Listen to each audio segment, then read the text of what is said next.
Letters from a Weakling. Once there was a woman who came from a foreign land to marry into an old family. Her husband was from a tiny village in the mountains, but he was working at having harbor to one about when he met and fell in love with her. At the time he asked her to marry him, his father in his home country collapsed and died. Being the son in this family, the young man had no choice but to return to his homeland, taking her with him, of course. Her name was Mina. This was not a name used by the woman of his homeland. Indeed, her name was not the only thing about her that was different. The color of the skin, hair and eyes, and the language spoken were all different. At the young man's hometown in an harbor city where people of many different lands spat, there would have been nothing unusual about this. In such places there were any number of homes that welcome foreign men and women into the family generation after generation. But this is about as deep in the account as you can get. The young man told Caim aside on the night he met Mina, his wife.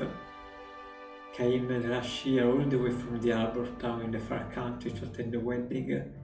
At the banquet, the young man has given Caim a look, and the two had stepped away from the festivities. They were standing in the garden looking up at the night sky. When the son marries, his wishes are of no importance. What matters is family.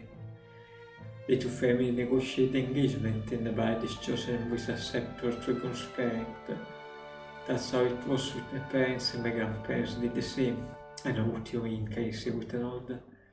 Judging from a formal wedding ceremony, it was easy to imagine the highly conservative nature of the era. Just as easy to imagine the relative and not welcoming into the family. Let's came sit to the young man. Yes, the young man answered, still looking up at the sky. You're the only one who can protect Mina, you know. I know that much, Caim. Mina is a wonderful girl. I know that too, of course. The three were good friends, Caim and Alex, that worked together off running ships at the pier. And also together they often go to the neighborhood where Mina worked in an outdoor stall. Even now Caim retained the bittersweet memory of Alex and Mina struggling to communicate in each other's language. You know, Caim, Alex said at night under the sky. I think you sensed it too, but Mina was on less to meet him too. Caim cut him short. Never mind, he said with a faint smile. Of course Caim knew how Mina felt, and if he had responded to her feelings, she and Alex would not have been married here today. But Caim had back. Instead, he had urged Alex to pursue his love for Mina, and then the two come face to face. He felt no regret about having played the part of an unlucky cupid for them. Destined to continue his journey, Caim was unable to love Mina in return. One of Alex' uncle stepped out of the house drunk. Hey Alex, what are you doing out here? He growled. The groom can be absent from the reception. Sure, I'll be right there. Alex said, turning toward his uncle. Caim tapped him on the shoulder. Make me nice, Alex. Give it to me. He answered with a smile. Come on, said the uncle, hurry up. They were supposed to sit there the whole time. The entire family is here and we're going to drink the night away. He grabbed Alex's hand and dragged him back into the house. The man was so smiling with Alex, but when he glanced at Caim, his borderline quiet smile could not disguise the ring of distrust in his eye for an outsider. Caim was sure he had not noticed the same gleam, though perhaps not as open display in eyes that highlighted Mina. So that was the kind of village to which Mina had come as bride. You better make her happy, Alex, Caim called after again toward his friend receding form. I'm counting on you. But now the uncle had his arm on his shoulder, and he was noising more pressing his nephew's attention. Alex never to support from Cain.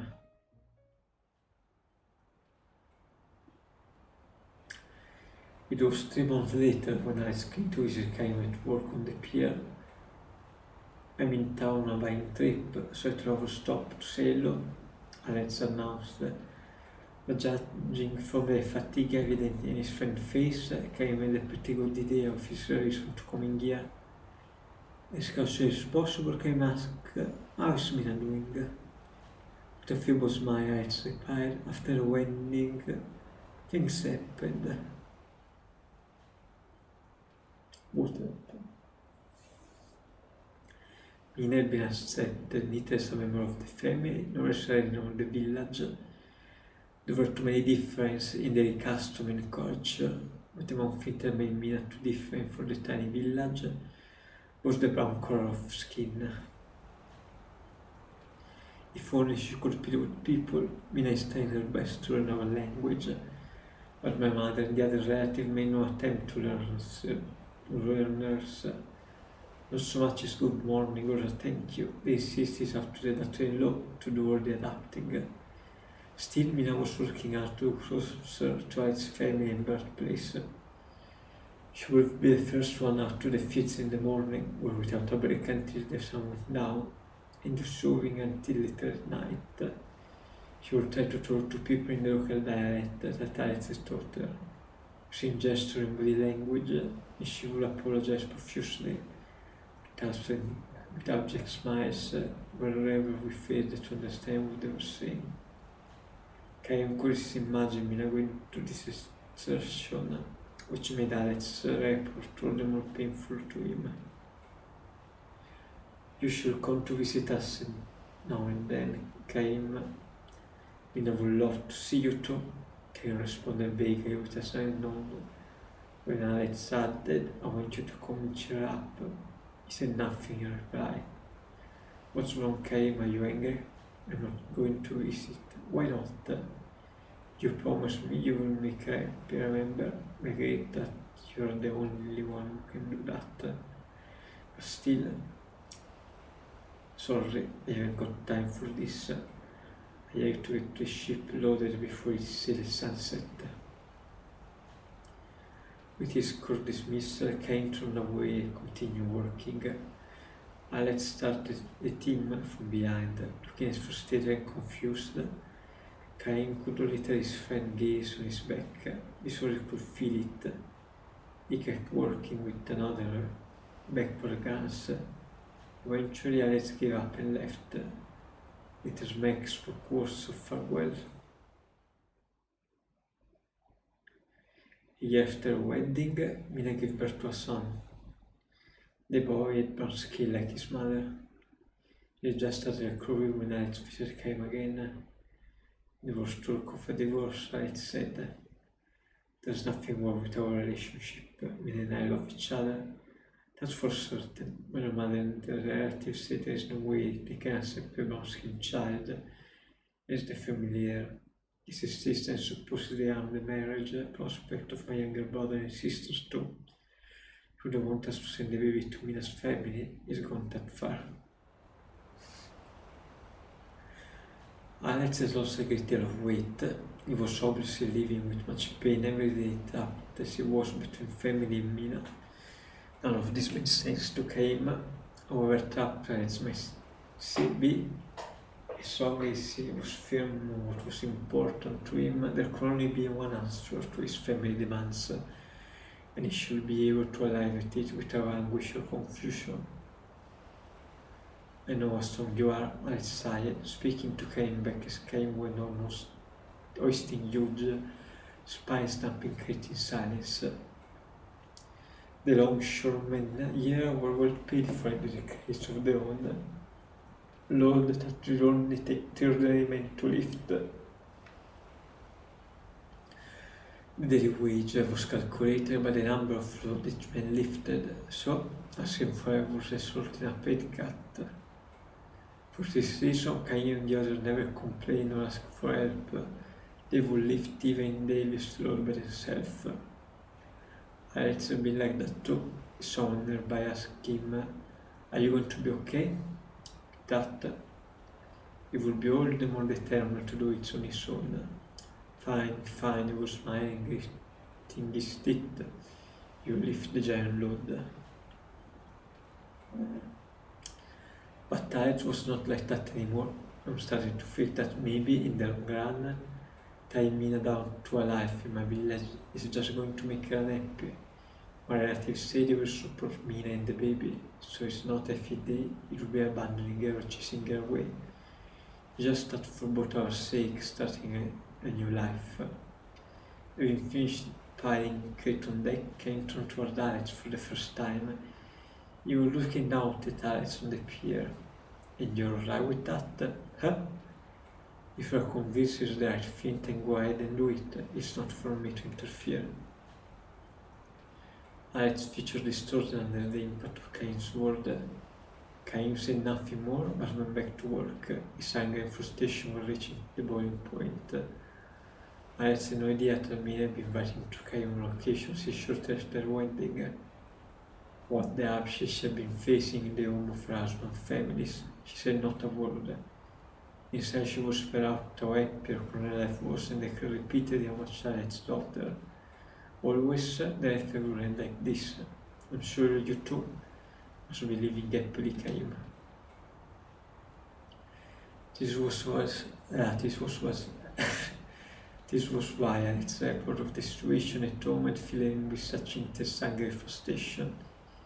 It never answered Mina's threat, if for certain, if there were to write to her, whatever it was of encouragement or comfort, or even playing around with her said lie, something important I gave her spirit to suppose was nothing to. Come see the baby, Cain, Alex pleaded. Mina would be thrilled if you would do that. Instead of responding to Alex, Cain called out to him from on the deck. Sit that crate over there, can you lift it? The crate near Alex was on the same size and weight as one that Cain had just loaded onto the ship. In the old day, Alex could not have hesitated to carry her to the ship, every muscle in his body shuddering. Now, however, Alex gave Cain one TV glance and smiled to his embarrassment, said only, not me. Cain said nothing more. He felt strongly that the long friendship had come to an end, though in fact for Cain, whose life would go on to eternity, it had been nothing more than a momentary acquaintance.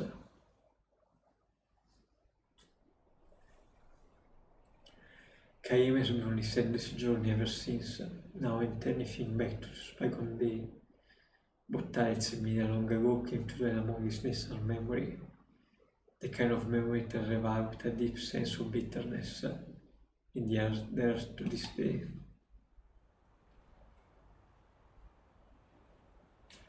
Alex made his third trip to see Cain a year after the baby was born, having wasted away to a shadow of his former self. Alex started vacanted Cain, and his voice lacked all intonation as he announced Mina's death. She had killed herself and herself in the barn. Cain was amazed at his own detachment as he took in Alex's words. Mina's letter stopped coming several months earlier. Later, she no longer needed to spring to send it, alas, being accepted by Alex's family and the townsfolk, but she had lost the strength to invent them anymore. In effect, it was thereafter Cain was learning now. To the very end, she could not make anyone accept her, my mother, my family, or the town. Alex said tearfully. She was all alone, finally, to the very end. Without a word, Cain punched Alex in the face. I seemed to know, and I said the fact that punch would be coming. He had nothing to resist or defend himself. The first hit him full on, and him sprawling in the road. Fist not first. Why, came the answer. Why did you say she was all alone? And when Alex threatened himself, he smashed in the face again. Alex began coughing violently and uncontrollably, and when he spat up a drop of grub, a broken back tooth came out of it. Cain knew well enough that Alex had been suffering too, that had been engaged in a better struggle to do something about being tapped in family and wife. Otherwise he would never have whisked away so dramatically from the brawny young man he used to be. As well as he knew this, however, Cain could not forgive him. He had promised, he had given his word he would make Mina happy. He would protect her. Cain could never forgive Alex for failing to make good of his oath. Wiping the blood from his mouth with the back of his hand, Alex himself to his feet. "I know how strong you are," he said to Cain, as he had once before, but this time he was took on a far sadder tone. "But let me tell you this, Cain, my mother and my relative and the other, the way of looking things not completely crazy. To live in peace and quiet in the country, you have to follow the country's special laws. It just so happened that one of those rules was not to accept a bride like Mina. I was born and raised in that village, and I know the village code. Know it all too well, which is why I have to be in such a pain all these months. I'm a weakling, I suppose, in your eyes. I'm probably so weak you want to spit on me, so that let me eat me, despise me. If you want to, come on, hit me again." I had that his face had came for more punishment, and came to another punch. This one landed squarely on his nose, and may have broken it. I had scampered to his knee. The blood that had gushed from his nose was quicker than the blood from his mouth. I had looked up at Cain with a smile of satisfaction. "Mina should have been with you, that's what I think. He should have married you and not some weakling like me. She would still be alive." With a wordless strangled cry of rage, Cain lunged at Alex, grabbing him by the collar and pushing him to his feet. Another punch, still another. Cain was not bandaged to stop punching Alex. Out, with Cain's head still fastened to the front of his shirt, Alex looked straight at Cain for the first time since coming to the dock. "Why did you ever answer Mina's letter? That's all she was hoping for, a letter from you." So he knew, Alex knew everything. It's terrible out there in the county, anybody want to can find out what the letter got. Everybody out there is like family, everybody but Mina, that is. If Alex wanted to, he could have quashed Mina's letter easily. Then not one of her said little lie would have reached Cain. But instead Alex has received them envelope presented to Cain one after another. He had internalized Mina's said little lie, and started looking for Cain's answer even before she did. Cain stopped a fist mid-air and asked, "How could I have possibly answered? Why not?" Alex retorted. "You know how tough she was feeling. You must have known how much encouragement one word from you could have given her. But you were Mina's husband. Yes, that's true. But you were also the one deepest in her heart. I knew that, and because I knew it, there was only one thing I could do. No, that couldn't be." A stone covered him over his face, and I said to him, "I wrote to her. I pretended I was sure, and I wrote the letter after letter. Be strong," I told her. "Keep your spirit up. I will come to see you soon. You're too strong, Cain. So you can't understand the feeling of weak people, but I don't have that problem. I'm weak, and understand how weak like Mina felt." Alex cried, the blood streaming from his nose and mouth. "There is one thing I don't know," told Cain. "I don't know whether Mina actually believed that the letter I wrote was from you. Whatever she knew that I was doing, I pretend to believe. I wonder, was I my blood so painful to her that she couldn't go on living there without pretending to believe?" Cain made no attempt to answer Alex's question, so he let the strength go out of his clenched fist and released his grip on Alex's shirt. Alex took a step back from him, then took another step, putting distance between them before the final revelation. "There was a letter just one that I didn't send to you. That was 3 months ago. It was the first letter in which Mina begged you for help. She said she wanted to run away and asked you to come and save her as soon as possible to rescue her and the baby. That was the letter I threw away, pushing as Cain wrote that to was answer, be strong. The day after she read the letter from Anne to Megan herself in her barn.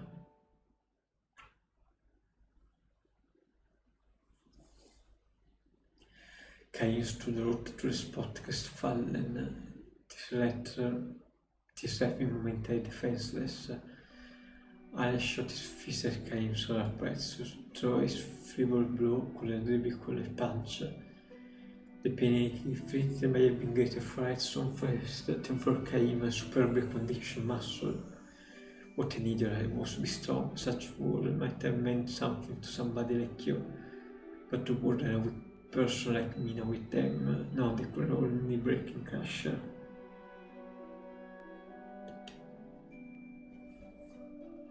Alice gave another tearful self-disparaging smile and tossed his fist toward Cain. So eat me and don't give a damn, eat me all you want, beat the hell out of me, so let me ask you this, Cain. If I sent a letter to you, would you finally answer that one? Would you have been able to accept me and your weakness? Cain did not know how to answer this question, nor did he raise a clenched fist to Alice again. So when the story of Cain and Alice turned and walked away, but Cain could not bring himself to call out to him. He simply stood there ready for the emotion and watched him go. Alice did however turn the face to Cain again, yet put an out distant within 10, so that Cain could barely make out his voice. I can tell you this much, Cain shouted, I am going to raise the boy of mine. I'll make him into a man of my village. I may have been too weak to be a husband, but as a father I will do better. I will make him happy.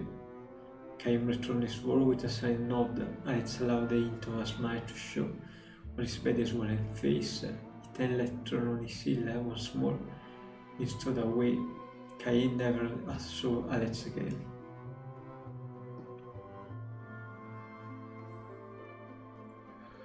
Every now and then Cain remembered Alice and Mina as he possessed her on his sadness journey, when he thinks back on what he himself was trying to today, waiting only to be strong in all things, the memory is a bitter one. If only had been the person he is today, that person in Cain would not have rejected such human weakness. Now he can accept the fact sometime with a pained smile, sometimes with genuine heartbreak, that everyone is weak. If only he could begin his journey again, Mina might not have had to die. But this is no more that the hopeless dream. He meets them only once as they're gone forever, the mortals, the humans, the one without eternal life. This is what makes his breast burn for them. Aware now that his fate to love human weakness to his battle and is wondering, Cain turned his steep toward Redsoul village.